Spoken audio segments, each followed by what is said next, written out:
નમસ્કાર વિદ્યાર્થી મિત્રો, આશા રાખું છું કે આપ સૌ મજામાં છો. આપણે ધોરણ 10 ગણિત ચેપ્ટર નંબર 4 દ્વિઘાત સમીકરણ વિશે અભ્યાસ કરી રહ્યા છીએ. છેલ્લે જ્યારે મળ્યા ત્યારે આપણે સ્વાધ્યાય નંબર 4.2ની શરૂઆત કરેલી, બરાબર છે. તો આજે આપણે સ્વાધ્યાયમાં આપણે આગળ વધશું, બરાબર છે. ચલો, સ્વાધ્યાય નંબર 4.2 દાખલા નંબર 3 શું કીધું છે ભાઈ? હવે અહીં દાખલા કંઈક કૂટ પ્રશ્નોવાળા છે, બરાબર છે. એટલે તમારે પહેલાં સમીકરણ બનાવવું પડશે ને પછી તમારે ઉકેલ શોધવાનો રહેશે, બરાબર છે.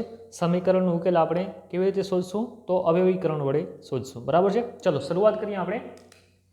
ઉદાહરણ નંબર 3, બે એવી સંખ્યાઓ શોધો કે જેમનો સરવાળો 27 અને ગુણાકાર 182 હોય, બરાબર છે. ભાઈ તમારે બે એવી સંખ્યાઓ શોધવાની છે કે જેમનો સરવાળો 27 હોય અને ગુણાકાર 182 હોય. બંને શરત થવી જોઈએ, બરાબર છે. હવે એમ કહી શકાય સરવાળો 27 એટલે એક સંખ્યા 25 અને બીજી સંખ્યા 2, તો સરવાળો કેટલો થયો? 25 ને 2 27. પણ એનું ગુણાકાર કરો તો 25 દુ 50, 182 થતું નથી. તો પછી બીજી જોડ લ્યો, 20 અને 7 લ્યો, તો 20 અને 7 નો સરવાળો 27, ગુણાકાર કરો તો 20 ગુણ્યા 7 તો કેટલા થશે? 140. તો એ પણ 182 થતું નથી. તો આવી શું મારે 27 માટે દરેક જોડ વિચારવાની? તો વિચારવાની જરૂર નથી. આપણે આ દ્વિઘાત સમીકરણ એના માટે જ આપણે લેવાનો છે, બરાબર છે. આ જે છે કૂટ પ્રશ્ન એનું આપણે સમીકરણ બનાવશું અને સમીકરણને ઉકેલશું તો આપણે એ બે સંખ્યાઓ મળી જશે, બરાબર છે. ચલો શરૂઆત કરીએ આપણે.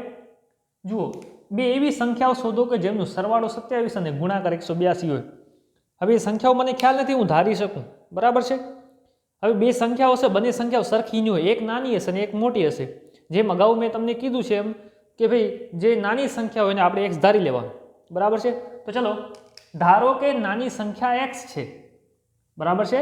ધારો કે જે બે સંખ્યાઓનો સરવાળો 27 અને ગુણાકાર 182 છે એ સંખ્યાઓ પૈકી નાની સંખ્યા કદાચ એક્સ છે, તો એના પછીની બીજી મોટી સંખ્યા કઈ થાય? બરાબર છે. અથવા તો એમ કહી શકાય કે બીજી સંખ્યા કઈ થાય?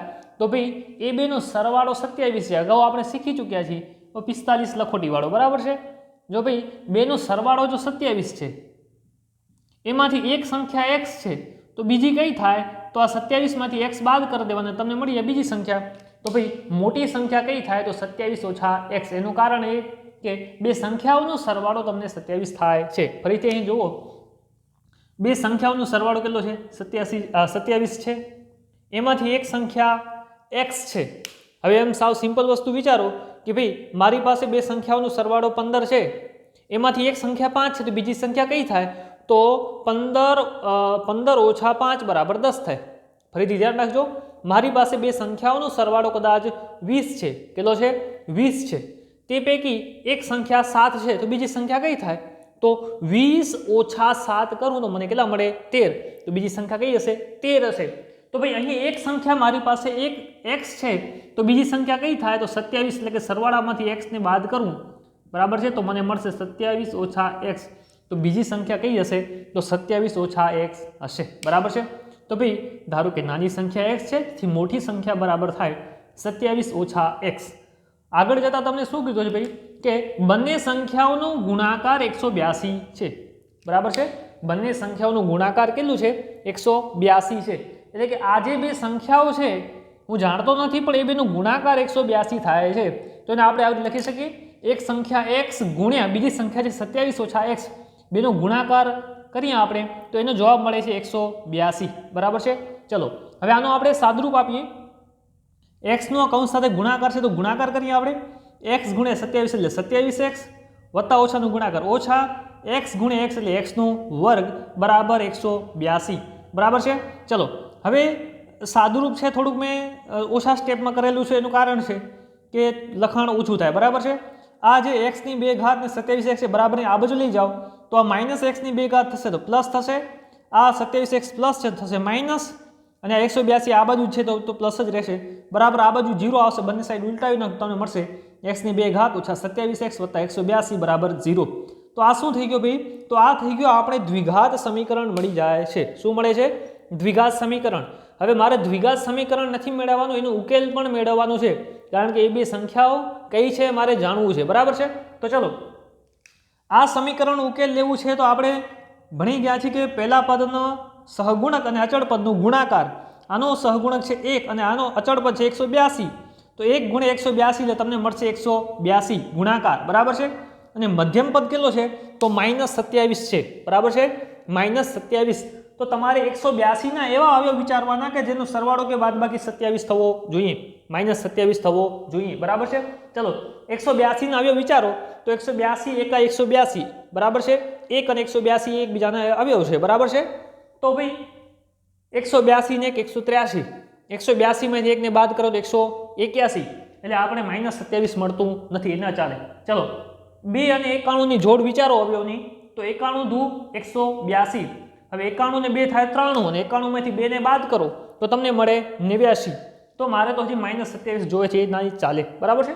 હવે 182 ને 3 વડે ભાગી શકાય તો 3 વડે ભાગી શકાશે નહીં. હવે જો આના માટે તમને વિભાજ્યતાની ચાવી આવડવી ખૂબ જ જરૂરી છે. 1 થી કરીને 11 ની વિભાજ્યતાની ચાવી આવડે તો આ દાખલો સરળ વધુ થઈ જાય, બરાબર છે. કારણ કે આપણે અવયવોની જરૂર પડવાની છે, બરાબર છે. ચલો તો એમ થતું નથી, 3 વડે ભાગી નહીં શકાય. 3 ની આવી છે કે આના સરવાળાને જો 3 વડે ભાગી શકાય તો આને ભાગી શકાય. આનો સરવાળો થાય 8 ને 2 10 ને 11, 11 ને 3 વડે ભાગી શકાય? ન ભાગી શકાય, એટલે કે આને પણ ભાગી શકાશે નહીં 3 વડે. 4 માટેની છે, છેલ્લા બે અંકોને 4 વડે ભાગી શકવા જોઈએ, તો 82 ને 4 વડે ભાગી શકાશે નહીં, ભાગી શકાય, એટલે એ પણ અવયવ નથી. 5 માટે શું હોવું જોઈએ? એકમનો અંક 0 અથવા 5 હોવો જોઈએ, જે નથી એટલે 5 પણ અવયવ નથી. 6 માટે શું હોવું જોઈએ? 2 અને 3 બંને વડે ભાગી શકાતું જોઈએ. 2 વડે ભાગી શકાય છે પણ આને 3 વડે ભાગી શકાશે નહીં, એટલે 6 પણ કેન્સલ થઈ જાય છે, બરાબર છે. પછી 7 માટે શું હોવું જોઈએ? 8 માટે શું હોવું જોઈએ? 9 માટે શું હોવું જોઈએ? બધું આવડવું જોઈએ. હવે એ આગળ જતા જતા આપણે એક અવયવ એવો મળશે 13 અને 14, બરાબર છે, કે ભાઈ 13 અને 14 નો ગુણાકાર થશે 182 અને 13 અને 14 નો સરવાળો કેટલો થાય? તો 13 અને 14 નો સરવાળો થાય 27. પણ 27 મારે કેવા જોવે છે? તો માઇનસ જોવે છે, બરાબર છે. હવે માઇનસ ક્યારે થાય?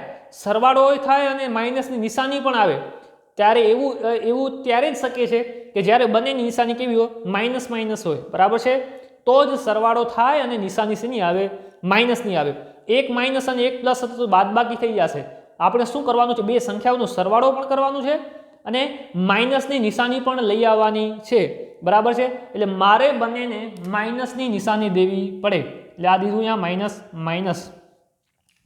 તો ભાઈ 182 ના બે એવા અવયવ કયા કહે છે? તો -13 અને -14 છે, જે બેનો ગુણાકાર થશે 182 અને જેનો સરવાળો કરશું આપણે તો મને મળશે -27, બરાબર છે.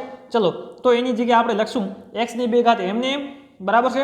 -27 x ની જગ્યાએ આવશે હવે આ જે અવયવ આવ્યા -13x -14x વત્તા 182 એમને એમ બરાબર 0, બરાબર છે. ચલો આ પહેલા બે પદ છે એમાંથી શું સામાન્ય નીકળે છે? તો x સામાન્ય નીકળશે. x ને સામાન્ય કાઢી તો કૌંસમાં વધશે x - 13, કૌંસ પૂરો, ઓછાનું ઓછા. હવે જો આમાંથી શું સામાન્ય નીકળશે? તો ભાઈ આમાંથી આમાં 14 છે ને આમાં 182, એટલે અવયવ કયા થયા? 13 અને 14, એટલે કે આમાંથી 14 સામાન્ય નીકળશે. તો 14 ને સામાન્ય કાઢી કૌંસમાં વધશે x. હવે અહીં વત્તા, તો વત્તામાંથી ઓછા સામાન્ય નીકળી ગયો તો અહીં આવશે ઓછા. 182 માંથી 14 સામાન્ય નીકળ્યો તો અંદર આવશે 13, કૌંસ પૂરો બરાબર 0. હવે આખા પદનું વિચારો તો એમાંથી શું સામાન્ય નીકળે છે? તો x - 13, તો x - 13 ને સામાન્ય કાઢો, અંદર વધશે x - 14, કારણ કે આ પદ સામાન્ય નીકળી ગયું ને આ પદ સામાન્ય નીકળી ગયું, અંદર વધશે x - 14 બરાબર 0, બરાબર છે. ચલો હવે આ બેનો ગુણાકાર એનો બરાબર 0 છે, એનો મતલબ શું થશે? કાં તો આ જે પહેલું પદ છે એ 0 હશે અથવા તો બીજું પદ છે એ 0 હશે. તેથી x - 13 બરાબર 0 અથવા તો x - 14 બરાબર 0. તેથી x બરાબર 13 અને x બરાબર 14, એટલે કે જે આપણે નાની સંખ્યા કઈ મળશે? x બરાબર 13 અને મોટી સંખ્યા x બરાબર કેટલા મળશે? 14. કેવી રીતે? જુઓ તો આજે x બરાબર 14 મળે છે, 27 માંથી તમે x ને બાદ કરો એટલે કે 14 ને બાદ કરો તમને શું મળી જશે? જે મોટી સંખ્યા છે એ પણ મળી જશે, બરાબર છે. તો તમે 13 અને 14 ગુણાકાર કરો તમને મળશે 182 અને બેનો સરવાળો કરશો તમને કેટલા મળશે? 27 મળી જશે, બરાબર છે. તો આનો ઉકેલ છે સાવ સરળ છે, બરાબર છે. ફક્ત આપણે સમીકરણ બનાવતા આવડવું જોઈએ, પછી તો આપણે અવયવીકરણથી ઉકેલ મેળવી છે એ જ રીતે આપણે કામ કરવાનું છે, બરાબર છે. ચલો આગળ વધીએ. દાખલા નંબર 4 શું કીધું છે ભાઈ? કે જેના વર્ગોનો સરવાળો 6365 થાય, જેના વર્ગોનું, વર્ગ એટલે કે જે કોઈ પણ સંખ્યા છે એનો વર્ગ કરવાનો, એની 2 ઘાત કરવાની, જેના વર્ગોનો સરવાળો 365 થાય એવી બે ક્રમિક ધન પૂર્ણાંક સંખ્યાઓ શોધો, બરાબર છે. ફક્ત અહીંયા ધ્યાન રાખજો, બે ક્રમિક, એક તો બે ક્રમિક હોવી જોઈએ, એટલે કે એક સંખ્યા હોય ને પછીની તરતની સંખ્યા હોવી જોઈએ, ધન પૂર્ણાંક એટલે કે ધન સંખ્યા હોવી જોઈએ, ઋણ સંખ્યા હોવી જોઈએ નહીં. તો બે ક્રમિક ધન પૂર્ણાંક એવી સંખ્યાઓ શોધો કે જેમના વર્ગોનો સરવાળો 365 થાય. બરાબર છે. તો બે ક્રમિક સંખ્યાઓ છે તો આપણે લઈ લઈએ કે નાની સંખ્યા બરાબર x. બરાબર છે. ચલો, ધારો કે નાની ધન પૂર્ણાંક સંખ્યા x છે. બરાબર છે. ધારો કે નાની ધન પૂર્ણાંક સંખ્યા x છે. બરાબર છે. ત્યારબાદની ધન સંખ્યા, હવે જો એક સંખ્યા x છે ધન પૂર્ણાંક. બરાબર છે. તો ક્રમિક કીધી છે. બરાબર છે. તો ધન પૂર્ણાંક તમે વિચારો, એક બે ધન પૂર્ણાંક કયા કયા છે? તો 1 2 3 4 5 6 7 8 એમ કરીને અનંત સુધી. બરાબર છે.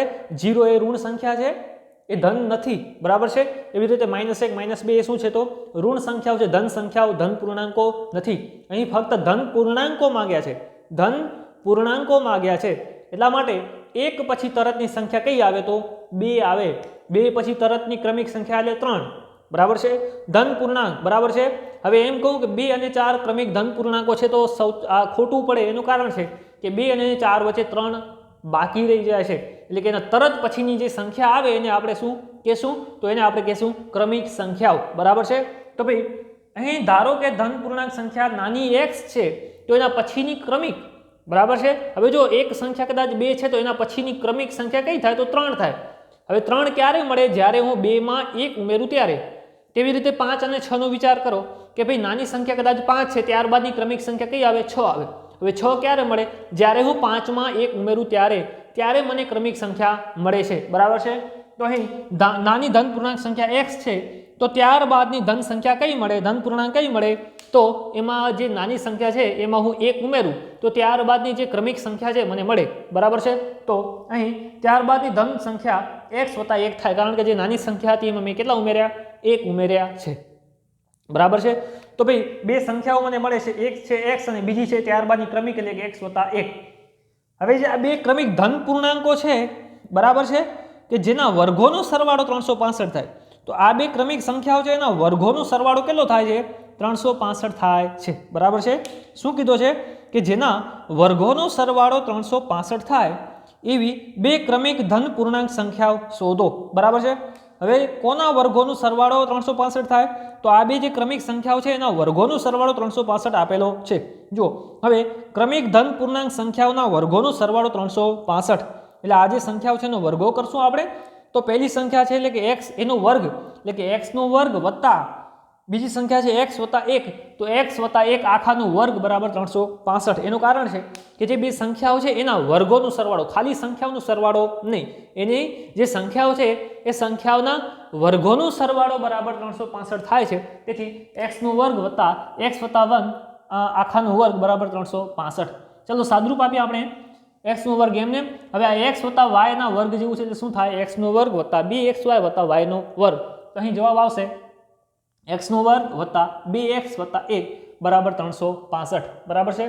અહીં લખવું તો લખી દઉં છું ભાઈ કે x વત્તા y આખાનો વર્ગ હોય તો જવાબ શું થાય? x નો વર્ગ વત્તા 2xy વત્તા y નો વર્ગ. બરાબર છે. ચલો હવે જે 365 બરાબરની આ બાજુ છે ને આ બાજુ લઈ આવી.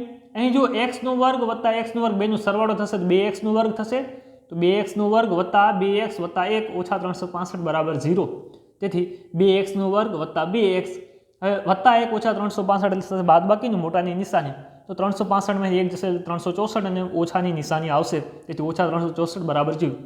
હવે આખા સમીકરણમાં જુઓ તમને બે સામાન્ય નીકળે છે. બે સામાન્ય કાઢીએ તો બે સામાન્ય કાઢીએ તો કૌંસમાં વધશે x નો વર્ગ વત્તા આમાંથી પણ બે સામાન્ય નીકળ્યો અંદર વધશે x ઓછાનો ઓછા 364 માં બે સામાન્ય કાઢશો તો વધશે 182 કૌંસ પૂરો બરાબર 0. આવા બે બરાબર અહીં ગુણાકારનો સંબંધ છે. આ બાજુ લઈ આવો તો ભાગાકારમાં જાય તો 0/2 એટલે અહીં આવશે 0. બરાબર છે. તેથી x નો વર્ગ વત્તા x ઓછા 182 બરાબર 0. બરાબર છે. આ બે ને આ બાજુ લઈ આવો તમે -2 ન કરી દેતા, અહીં +2 છે તો અહીં -2. ભાઈ આ બેનો ગુણાકારનો સંબંધ છે એટલે આ બાજુ જશે તો ભાગાકારમાં જશે, એ ધ્યાન રાખવાનું છે. બરાબર છે. ચલો હવે ભાઈ આમાંથી બે સામાન્ય નીકળી ગયું. હવે આ એક દ્વિઘાત સમીકરણ મને મળી ગયું. બરાબર છે. આ શું મળે છે? દ્વિઘાત સમીકરણ. હવે મારે x ની કિંમત મેળવવી છે, એનો મતલબ એમ કે મારે આનો ઉકેલ શોધવા છે. તો અવયવીકરણ. બરાબર છે. પહેલા અને છેલ્લા પદનો ગુણાકાર, તો આ છે 1 ગુણે છેલ્લો પદ છે -182, તો ગુણાકાર મળશે -182 ને મધ્યમ પદ બરાબર છે +1. બરાબર કેટલા છે +1 તો ભાઈ -182ના બે એવા અવયવ વિચારવાના છે કે જેનો સરવાળો કે બાદબાકી 1 થાય બરાબર છે વળી પાછા આપણે 182 ને આમ જેમ અવયવ પાડ્યા એમ આપણે આગળ વધશું તો ભાઈ એવા બે અવયવ કયા મળશે તો એક મળશે +14 અને બીજો મળશે -13 બરાબર છે આ બેનો ગુણાકાર કરશો તો જવાબ આવશે -182 અને બેનો સરવાળો કરશો એટલે કે 14 - 13 થશે એટલે કે જવાબ આવશે +1 એ હવે હું તમને બતાવતો નથી એનું કારણ છે કે ભાઈ અવયવ પાડતા આપણે આવડી ગયા છે બરાબર અવયવીકરણ વડે ઉકેલ કેમ શોધવું એટલે થોડુંક ફટાફટ કરવું છે બરાબર છે ચલો x² એમને એમ વત્તા હવે x ની જગ્યા કોણ લેશે બે અવયવ કયા છે એક તો +14x તો +14x માઇનસ તો -13x - 182 બરાબર 0 હવે આ બે પદમાંથી શું સામાન્ય નીકળે છે x સામાન્ય નીકળે છે તેથી x સામાન્ય કાઢે અંદર વધશે x વત્તા x સામાન્ય નીકળે અંદર વધશે 14 ઓછાનું ઓછા આ બેમાંથી કોણ સામાન્ય નીકળશે 13 કારણ કે 182 નવ્ય કોણ છે 13 અને 14 તો 13 બારે નીકળશે 13 ને સામાન્ય કાઢે ઇન બ્રેકેટ શું વધશે x આ ઓછા છે ઓછામાંથી ઓછા સામાન્ય નીકળ્યા તો અહીં આવશે +14 બરાબર 0 હવે આખા પદમાંથી શું સામાન્ય નીકળે છે તો x + 14 સામાન્ય નીકળે છે તેથી x + 14 હવે x + 14 સામાન્ય નીકળે અંદર વધશે x - 13 બરાબર 0 તેથી x + 14 બરાબર 0 અથવા તો x - 13 બરાબર 0 તેથી x બરાબર -14 અને x બરાબર 13 હવે જો આ જે સંખ્યા છે કેવી મળે છે મને ઋણ સંખ્યા મળે છે શું મળે છે ઋણ સંખ્યા મળે છે પરંતુ અહીં શું માંગેલ છે ધન પૂર્ણાંકો તો આ x બરાબર આપણે શું લેશું +14 લેશું અને x બરાબર 13 કારણ શું તો x બરાબર ધન પૂર્ણાંક છે એટલા માટે તો ભાઈ એવી બે સંખ્યાઓ કઈ છે કે જેના વર્ગોનો સરવાળો બરાબર 365 થાય એવી બે કઈ સંખ્યાઓ છે કે ભાઈ જેના વર્ગોનો સરવાળો 365 થાય તો 13 અને 14 છે જુઓ 13 નો વર્ગ કરો તો 169 14 નો વર્ગ કરો તો 196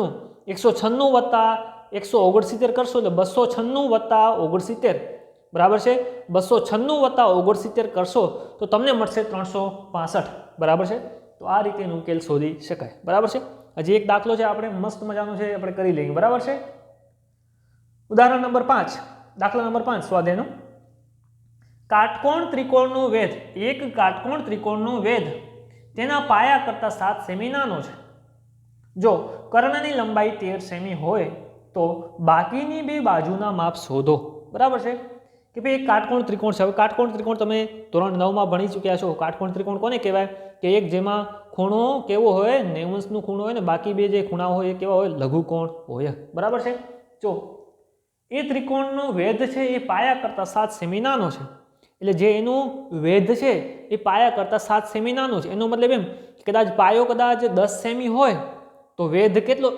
કેટલો થાય તો પાયા કરતા 7 ઓછો નાનો છે તો 10 ઓછા 7 એટલે કેટલો થાય 3 થાય બરાબર છે ફરીથી ધ્યાન રાખજો પાયો કદાચ 15 એકમ છે કેટલો છે 15 એકમ તો વેધ કેટલો થાય તો વેધ 7 એકમ ઓછો કીધો છે તો 15 ઓછા 7 15 કરતા નાનો કેટલો નાનો 7 નાનો 7 એકમ નાનો તો 15 ઓછા 7 બરાબર છે એટલે કેટલા મળશે 8 એકમ મળશે બરાબર છે પરંતુ અહીં પાયો અને વેધનું માપ કેટલું છે આપેલું નથી પાયા અને વેધ વચ્ચેનો સંબંધ આપેલો છે અને કર્ણની લંબાઈ 13 સેમી આપેલી છે બરાબર છે જો અહીં એક કાટકોણ ત્રિકોણ દોરેલું છે કાટકોણ ત્રિકોણ ABC બરાબર છે જેમાં ખૂણો B બરાબર કેટલા છે 90 ડિગ્રી છે 90 અંશ છે બરાબર છે ચલો એમાં કર્ણનું માપ તમને 13 આપેલું છે મેં 13 લખી નાખ્યું છે હવે જેમ તમને કીધું હતું એમ કે કાં તો જે નાની બાજુ છે એને ધારી લ્યો કાં તો પાયાને ધારી લો ને કાં તો વેધને ધારી લો બરાબર છે આમ તો હંમેશા આપણે જે નાનું હોય ધારતા હોઈએ છીએ અહીં મોટું છે ધાર્યું છે કાંઈ ફરક પડવાનો નથી બરાબર છે હવે જો પાયો વેધ છે પાયા કરતાં કેવો છે નાનો છે બરાબર છે ચલો હું અહીંયા પાયો ધારું છું ધારો કે ત્રિકોણનો પાયો બરાબર x સેમી છે આપણે માની લીધું કે જે ભાઈ આ ત્રિકોણનો જે પાયો BC છે આને પાયો કહેવાય બરાબર છે ને એટલું એ હવે આવડવું જોઈએ કે કોને પાયું કહેવાય ને કોને વેધ કહેવાય ધોરણ 9 માં ગણિત આપણે ભણી ચૂક્યા છીએ બરાબર છે ત્રિકોણ એમનું ચેપ્ટર તો એ આપણે ખ્યાલ હોવી જોઈએ બરાબર છે ચલો ધારો કે ત્રિકોણનો પાયો BC છે એ x સેમી છે x સેમી છે કેટલું છે x સેમી બરાબર હું જાણતો નથી પણ x સેમી છે તો ભાઈ વેધ કેટલો થાય તો વેધ શું કીધો છે વેધ તેના પાયા કરતા 7 સેમી નાનો છે તો ભાઈ પાયો x સેમી છે તો વેધ કેટલો થાય તો જે પાયો છે એના કરતા 7 સેમી નાનો એટલે કે ઓછો બરાબર છે ને જે પાયો છે એના કરતા નાનો એટલે કે ઓછો હશે ઓછો હોય જ્યારે નાનો હોય ત્યારે આપણે શું કરવાનું બાદબાકી વધુ હોય ત્યારે સરવાળો ધ્યાન રાખજો, વધુ હોય ત્યારે સરવાળો, નાનો હોય ત્યારે બાદબાકી. તો વેધ કેટલો થશે? તો પાયા જે છે એના કરતાં 7 સેમી નાનો છે, તો પાયામાંથી 7 સેમી બાદ કરો તો તમને મળે વેધ x ઓછા 7 સેમી. તો વેધ કેટલો મળે છે? x ઓછા 7 સેમી મળે છે. બરાબર છે? ધ્યાન રાખજો, ધારો કે ત્રિકોણનો પાયો x સેમી છે, તેથી વેધ કેટલો થાય? વેધ તમને કેટલો કીધો છે? પાયા કરતાં 7 એકમ નાનો, 7 સેમી નાનો. તેથી જે પાયો છે એ x સેમી છે, તો એમાંથી તમે 7 એકમ ઓછું કાઢી નાખો તો તમને વેધ મળી જાય. તેથી x ઓછા 7 કર્યું છે. બરાબર છે? તેથી વેધ બરાબર x ઓછા 7 સેમી. હવે તમારે કર્ણય આપેલું છે, કર્ણ તમને AC બરાબર 13 સેમી આપેલો છે. હવે જો આમાં કાંઈ દ્વિઘાત સમીકરણ એમની એમ નહીં બને, તમારે થોડુંક લોજિક લગાવવું પડશે કે ભાઈ કાટકોણ ત્રિકોણ છે તો આમાં પાયથાગોરસનું પ્રમેય લાગુ પડશે. બરાબર છે? તો ભાઈ પાયથાગોરસના પ્રમેય મુજબ જો ક્ષેત્રફળ આપેલું હોત, આ જો ત્રિકોણનું ક્ષેત્રફળ આપેલું હોત તો આપણે શું કરત? 1/2 ગુણ્યા પાયો ગુણ્યા વેધ બરાબર ક્ષેત્રફળ. પણ એ ક્ષેત્રફળ નથી, કર્ણનું માપ આપેલું છે. તો કર્ણ અને બે બાકીની જે બાજુઓ છે એનો સંબંધ શું છે? તો પાયથાગોરસનું પ્રમેય કહે છે આપણને કે ભાઈ પાયથાગોરસનું પ્રમેય શું કહે છે કે કાટકોણ ત્રિકોણની બે બાજુઓના માપો વર્ગોનો સરવાળો બરાબર કર્ણના વર્ગ બરાબર થાય. તો ભાઈ એક બાજુ છે AB, તો AB નો વર્ગ વત્તા BC નો વર્ગ બરાબર કર્ણ એટલે કે AC નો વર્ગ. હવે AB તમને આપેલા છે, AB એટલે કેટલા છે? x ઓછા 7 એટલે કે વેધ, તો x ઓછા 7 આખાનો વર્ગ વત્તા BC નો વર્ગ, BC કેટલા છે? x, તો x નો વર્ગ બરાબર કર્ણનો વર્ગ, કર્ણ છે 13, તો 13 આખાનો વર્ગ. આનો કાઉન્સ છૂટો કરો તો x ઓછા 7 નો વર્ગ એટલે કોના જેવું છે? x ઓછા y આખાનો વર્ગ એટલે કે x નો વર્ગ ઓછા 2xy વત્તા y નો વર્ગ. એનું સાદુરૂપ આપશો તો તમને મળશે x નો વર્ગ ઓછા 14x વત્તા 49, 7 નો વર્ગ એટલે 49 વત્તા x નો વર્ગ એમને બરાબરનો બરાબર 13 નો વર્ગ મળશે તમને 169. બરાબર છે? ચલો હવે જુઓ, આ વત્તા x નો વર્ગ છે, આ વત્તા x નો વર્ગ થશે, શું થશે? 2x નો વર્ગ, આ ઓછા 14x એમને એમ વત્તા 49 એમને એમ 169 બરાબરની બાજુ પ્લસ છે, આ બાજુ આવો તો માઇનસ થશે. બરાબર છે? ચલો સાદુરૂપ આપીએ. તેથી 2x નો વર્ગ ઓછા 14x વત્તા 49 ઓછા 169 કરશો તમને મળશે -120 બરાબર 0. હવે આ આખા સમીકરણમાં તમે જુઓ તો બે સામાન્ય છે, તો બેને સામાન્ય કાઢી લ્યો. બરાબર છે? તો બેને સામાન્ય કાઢી તો અંદર વધશે x નો વર્ગ ઓછા 14 માંથી 2 સામાન્ય કાઢશો 7x ને ઓછા 120 માંથી 2 સામાન્ય કાઢશો મળશે 60. બેને બરાબરની આ બાજુ લેજો, 0 ભાગી 2 આવશે 0. તો સમીકરણ દ્વિઘાત સમીકરણ મને કંઈક આ પ્રકારે મળે છે, x નો વર્ગ ઓછા 7x ઓછા 60 બરાબર 0. હવે આ સમીકરણનો તમારે ઉકેલ મેળવવાનો છે. તો પહેલા પદના સહગુણક અને અંતિમ પદ એટલે કે અચળ પદનો ગુણાકાર. તો પહેલા પદનું સહગુણક છે આમાં 1 અને અંતિમ પદ એટલે કે અચળ પદ છે -60. તો 1 ગુણ્યા -60 એટલે જવાબ આવશે -60. તો ગુણાકાર -60 અને મધ્યમ પદ બરાબર -7 આવવું જોઈએ. તો 60 ના આવ્યા અવયવ વિચારો, તો 60 નો એક અવયવ 1 અને 60 અવયવની જોડ, તો 60 ને 1 61 બરાબર છે, 60 પણ 1 જાય તો 59 નહીં પડે. 60 ના અવયવ બીજા 2 અને 30, 30 તો 60, 30 ને 2 32, 32 માંથી 30 માંથી 2 જાય 28 એટલે 12 મળતું 7 મળતું નથી. ચલો એને 12 ના એના પછીના અવયવ વિચારો, તો 60 ને તમે બીજી કઈ સંખ્યા વડે ભાગી શકો? 3 વડે. બરાબર 20 તરી 60, 20 ને 3 23, 20 માં 3 જાય તો 17, આપણે 7 જોવે છે. ચલો 4, 15 ચોક 60 થાય. બરાબર છે? 15 ને 4 19, 15 માં 4 જાય તો 11, હજી મેળ પડે એમ નથી. બરાબર છે? તો 5 બરાબર છે? 5 ને કઈ જોડ છે અવયવ સાથે? 12 50 60, 12 ને 5 17 નહીં ચાલે, 7 જોવે છે. 12 માંથી 5 જાય તો 7, આ અવયવ આપણે ચાલશે. તો ચલો હવે 12 અને 5 અવયવ તો આવ્યા, પણ જવાબ કેવો આવવો જોઈએ? માઇનસ. હવે 12 માંથી 5 ને મારે શું કરવા પડશે? બાદ કરવા પડશે. બાદ કરતાને પણ જવાબ માઇનસ આવવું જોઈએ. તો બાદ બાકી થાય ને નિશાની માઇનસ આવે એવું ક્યારે થાય? કે જ્યારે મોટાની નિશાની માઇનસ હોય ને નાનાની નિશાની પ્લસ હોય.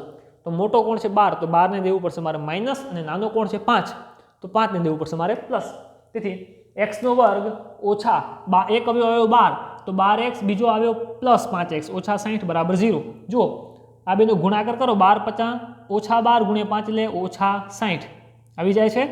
હવે જુઓ આ બેનો સરવાળો બાદબાકી કરો તો ઓછા 12 વત્તા 5 એટલે ઓછા 7 થઈ જાય છે. બરાબર. ચલો પહેલા બે પદમાં શું સામાન્ય નીકળે છે? x સામાન્ય નીકળે છે. x ને સામાન્ય કાઢ્યા, બ્રેકેટમાં વધશે x ઓછા 12, અહીં વત્તા છે તો અહીં વત્તા. હવે આમાંથી સામાન્ય શું નીકળશે? તો આમાંથી નીકળશે સામાન્ય 5, તો કૌંસમાં x ઓછા 12 બરાબર 0. હવે આ આખા સમીકરણમાંથી શું સામાન્ય નીકળે છે? એક્સ ઓછા 12 નીકળે છે. એક્સ ઓછા 12 ને સામાન્ય કાઢો તો અંદર વધશે એક્સ વત્તા 5 બરાબર 0. બરાબર છે. તેથી એક્સ બરાબર 12. હવે આનું સાદુરૂપ તમને આવડવું જોઈએ. તેથી એક્સ બરાબર 12 ને એક્સ બરાબર ઓછા 5. હવે આ જો ઓછા 5 મળે છે પણ લંબાઈ કદી ઋણમાં હોય તો લંબાઈ કદી ઋણ હોય નહીં. તેથી લંબાઈ ઋણ ન હોય. તેથી એક્સ બરાબર 12. એક્સ બરાબર 12 એટલે કે જે આ જે બીસી છે બરાબર, જે પાયો છે એ કેટલો મળે છે? 12 સેમી મળે છે. તો વેધ કેટલું થશે? તો વેધ માટે શું હતું ભાઈ? તો વેધ એક્સ ઓછા 7. તો 12 ઓછા 7 તો વેધ એટલે કે એ બી બરાબર મળે છે તમને 5 સેમી. બરાબર છે. અહીં એકમ ફરજિયાત લખવાનો આપણે. બરાબર છે. તો આ રીતે તમે સમીકરણોનો ઉકેલ છે મેળવી શકશો. બરાબર છે. કૂટ પ્રશ્નનો આપણે સમીકરણ બનાવતા આવડવું જોઈએ અને સમીકરણના તમે અવયવીકરણ વડે ઉકેલ મેળવશો તો તમને જે જવાબ છે એ મળી જશે. બરાબર છે. તો ચલો આજે આટલું રાખીએ છીએ. હવે જ્યારે પણ મળશું ત્યારે આપણે નવા ટોપિક સાથે મળશું. બરાબર છે. Thank you.